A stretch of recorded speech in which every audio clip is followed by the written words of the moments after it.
ఆయన బీర్ నుంచి మా ప్రేమ ఆత్మీయత అల్లుకుని వెళ్ళిపోయింది.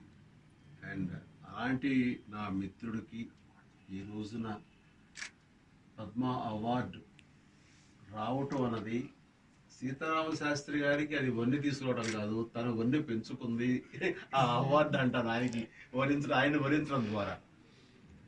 అండ్ అయినా సరే పద్మ అవార్డు ఏమిటో, దాని విలువ ఏమిటో, అది ప్రజలు మనకి ఇచ్చిన మనల్ని అది ఒక ప్రశంసగా అనుకుంటూ ఆ అవార్డు పొందిన నేను, ఆ అవార్డు విలువ తెలిసిన నేను ఈ రోజున ఆయన ఇంటికి స్వయంగా వచ్చి ఆయన్ని ప్రశంసించడం, అభినందించడం అనేది నాకు అత్యంత తృప్తినిచ్చే అంశం.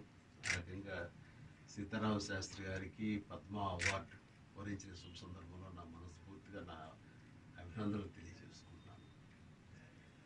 అండ్ వండర్ఫుల్ మూమెంట్స్, ఎప్పుడు ఆయన్ని కలిసినా సరే అది ఎంతో ఆత్మీయ ఆనందంగా ఉంటుంది నాకు.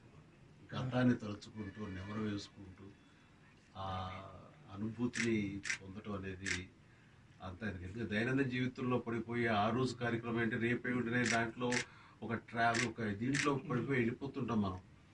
అలాంటి నుంచి ఒకసారి ఆగి వెనక్కి తిరిగి చూసుకుని మా ఇద్దరి సంభాషణలో గతం గురించి చర్చించుకుంటూ దాన్ని నెమరు వేసుకోవటంలో, ఆనందం అనుభవించడంలో అంతా ఇంత కాదు. అందుకని ఆయన ఎప్పుడు నేను మీట్ అయినా సరే నాకు ఒక ప్రత్యేకం, ఒక చక్కటి అనుభూతి ఉంటుంది.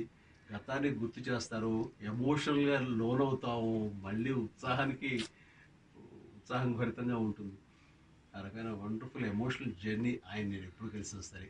సో ఈ రోజున ఆయన ప్రశంసించడానికి, ఆయన్ని అభినందించడానికి ఆయన ఇంటికి స్వయంగా వచ్చి మళ్ళీ ఆయనతో పాటు గతం గుర్తించుకుంటూ నెమరు వేసుకుంటూ మంచి ఎమోషనల్ జర్నీ చేశారు ఈ రోజున. మీకు గుర్తున్నటువంటి ఇందాక చెప్పినటువంటి ఇన్సిడెంట్ కూడా ఒక్కసారి మీరు ఏంటంటే మీరు ప్రత్యేకంగా గ్రీటింగ్ కార్డ్ తయారు చేసి అదే నాకు గుర్తుగా అదే ఆయన పుట్టిన సందర్భంగా మేము కలిసి జర్నీ చేయడం జరిగింది. ఆ రోజున ఏదో చేయాలి, ఆయనకి ఏదో ఇవ్వాలి, ఏమిస్తే ఆయనకి నేను సంతోష పెట్టగలను. అందులో స్వయంగా నేనే కూర్చుని కంప్యూటర్ మీద అప్పుడు ఒక ఒక ఫీచర్ ఉందన్నమాట, మనమే గ్రీటింగ్ కార్డు స్వయంగా తయారు చేసుకోవచ్చు అనమాట. అలాగా ఆయన పేరు మీద ఆయన బొమ్మలు వేసి ఆయన లెటర్స్ అవి రాస్తూ ఒక గ్రీటింగ్ కార్డు తయారు చేసి ఆయన నేను ఇచ్చాను. నేను అది స్వయంగా తయారు చేసి ఇవ్వటం, దాని అనుకున్న ప్రయత్నం, అది ఆయన చాలా ముచ్చటపడి మామూలు కాదు కదా, నన్ను ఇంత స్వయంగా నువ్వు చేసి ఇచ్చావు, ఇంతకంటే ఇంకేం కావాలి గ్రీటింగ్ ఆయన అంటే స్మాల్ థింగ్స్, బట్ వాటి వెనకాల మనసు చోటుకుంది కాబట్టి, దాని వెనకాల మనసు చోటు చేసుకుంది కాబట్టి దానికి గుర్తింపు అలా ఉండిపోయింది. అది ఆయన గుర్తు చేయడం నాకు సంతోషంగా ఉంది. అది కాకుండా నా సినిమాల్లో ఆయన అత్యద్భుతమైన వేట దగ్గర నుంచి మొదలుకొని మా ప్రయాణం కొనసాగుతుంది. అది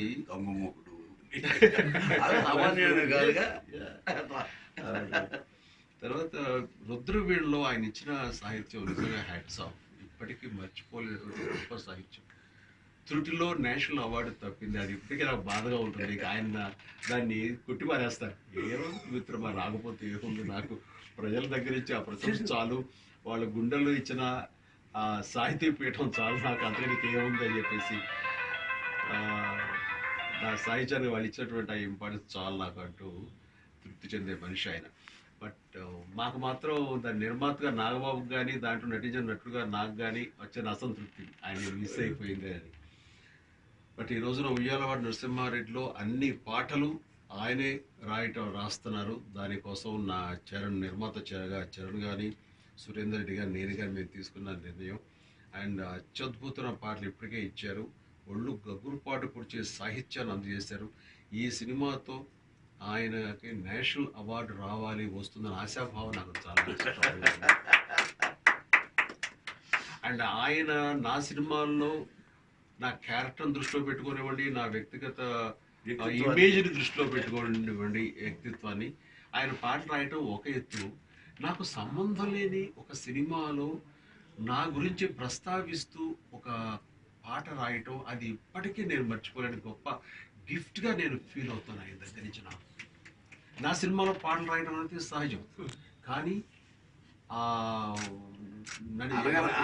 అనగానే ఓ రోజు నడిచే నక్షత్రం అనగానే ఓ రోజు అనుకోకుండా ఆ, ఎవరైనా చూసుంటారా ఎవరైనా చూస్తుంటారా నడిచే నక్షత్రం అనే పాట చూస్తుంటే నేను కొంచెం ఎమోషన్ ఫీల్ అవుతాను. అంత అంత ఒకసారి నా గత జీవితం కానీ నేను సాధించినవి కానీ నేను పడ్డ కష్టాలు కానీ ఇవన్నీ కూడా చాలా అక్షర రూపంలో అందంగా దాన్ని తెలియజెప్పారు ఆయన. ఆయన వ్యక్తిత్వం అంతగా రైతునే పండిస్తున్న మళ్ళీ చేస్తాను మీటింగ్. రైతునే పండిస్తున్న చిరునవ్వు తోటల్ని అది చేసిన మన ఎక్కడ అతిశయోక్తి లేదు. అది నాకు గర్వం ఏంటంటే ఒక అక్షరం అతిశయోక్తి లేకుండా చిరంజీవి గురించి చెప్పమంటే నేనే చెప్పాలి. రైతునే పండిస్తున్న చిరునవ్వు తోటల్ని, రాజునే పరిపాలిస్తున్న కోటి గుండెల కోటల్ని. ఇది ఆ పాట నాకు సంబంధం లేకుండా నా గురించి ఆయన రాయటం అంటే అది నిజమైన నాకు ఒక గొప్ప గిఫ్ట్ గాను నేను భావిస్తున్నాను. అది ఆయన నుంచి నాకు వచ్చినటువంటి అక్షరాశిస్తులుగా నేను దాన్ని తీసుకుని అదొక వండర్ఫుల్ గిఫ్ట్. అలాగే అంజీ సినిమాలో నేనేదో ఆకాశంలో ఒంటరిగా ఉన్నవాడిని కాదు, మనలో ఉండే మామూలు మనిషిని నేను.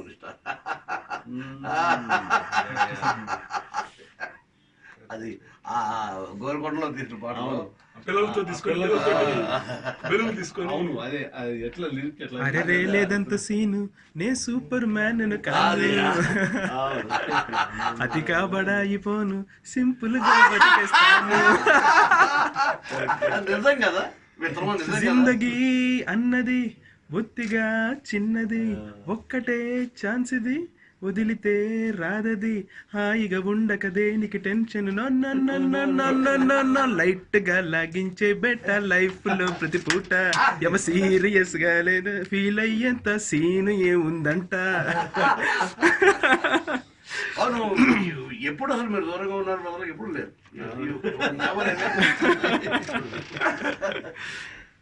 మీకు బాగా ఇన్స్పైర్ చేసిన పాటలు అంటే మీ సినిమాలో పాటలు కాకపోయినా కూడా మీకు శాస్త్రి గారి పాటలు కానీ మిమ్మల్ని ఇన్స్పైర్ చేసిన పాటలు? ఆయన రాసిన ప్రతి పాట ఆ వాల్యూని విలువని సంతరించుకున్న పాటలేనండి. సో ఆయన పాటల్లో ఒకటి ఆయన సాహిత్య ప్రతిభ చూపిద్దామని ప్రయత్నం కాకుండా ఆ కథలకు సంబంధించినటువంటివి మాత్రమే చెప్పాలన్న ప్రయత్నంలో అత్యున్నతమైన సాహిత్యాన్ని ఆయన అందివ్వటం అన్నది ఆయన ప్రత్యేకత. అందులో బెస్ట్. అంటే ఉదాహరణకి మా సినిమాకు ఒక పాట రాస్తున్నారు ఆయన. అండ్ యాజ్ ఆఫ్ నౌ చెప్పాలంటే నరసింహారెడ్డి సినిమాలో ఆయన రాసిన 2 పాటలను విన్నాను. ఇంకా 3-4 పాటలు రాయాలి. ఈ 2 పాటలు అత్యద్భుతంగా మొత్తం పాట వింటుంటేనే ఒళ్ళు గబ్బురుపాటు పడుస్తుంది, ఇది దృశ్యం చూడకుండా. సో అందులో ఆయన చిరంజీవి ఉన్నాడు కదా అంటూ నా క్యారెక్టర్ని చిరంజీవి అనే పదం వచ్చేలాగా రాస్తే నిర్మాతగా చరణ్ మన నాన్న గురించి మనమే చెప్పుకోవడం అనేది నాకు ఎందుకో ఇబ్బందిగా అనిపిస్తుంది, అది ఏమైనా మార్చగలరా అంటే ఆయన నన్ను కుర్రోడు నన్ను నా మాట కాదన్నాడని కాకుండా ప్రశంసిస్తూ చరణ్ని అద్భుతం, దీన్ని మించి నేను రాస్తాను అంటే ఛాలెంజ్గా తీసుకోవడం అనేది ఆయన ఉన్నటువంటి ఆ సరస్వతి దీనికి పుట్టుడుగా అసలు ఇంకా ఎంత రాయగలను ఆయన కాన్ఫిడెన్స్ కానివ్వండి. చిన్న కుర్రవాడు అలాంటి మళ్ళీ మనం స్తుతించుకోవటం, మళ్ళీ మనని పొగుడుకోవటం సమంజసం కాదంటే అతని సంస్కారం అంటూ తన్ని అప్రిషియేట్ చేస్తూ ఆ కుర్రవాడిని భుజం తడుతూ ఇంకొక పర్యాయ పదం కోసం రాసినప్పుడు అత్యద్భుతంగా రాశారు. మృత్యువే చిరాయు అంటూ స్వయానా చిరాయురస్తు అంటూ స్వయాన మృత్యువే చిరాయురస్తు అంటూ దీవించింది ఉయ్యాలవడ నరసింహ అంటూ రాసినప్పుడు అసలు అద్భుతం.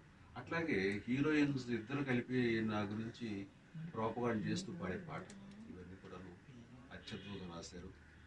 అండ్ అలాంటి ఇంద్రపాట నా అదే కాశీ కాశీ అల్లదే మణికర్ణిక అంది నా ఈ చిరు కంటిక పేరు రావాలి. అందుకనే ఆయన రాసిన అన్ని పాటలు, ముఖ్యంగా నా సినిమాలో అన్ని పాటలు నాకు చాలా ఇష్టం. అండ్ మా యొక్క ప్రయాణం ఈ ఉద్యానవాడ నరసింహారెడ్డి సైరా వరకు కొనసాగుతుంది. అందులో కూడా అత్యద్భుత సాహిత్యం ఇచ్చారు. ఆయన ప్రత్యేకించి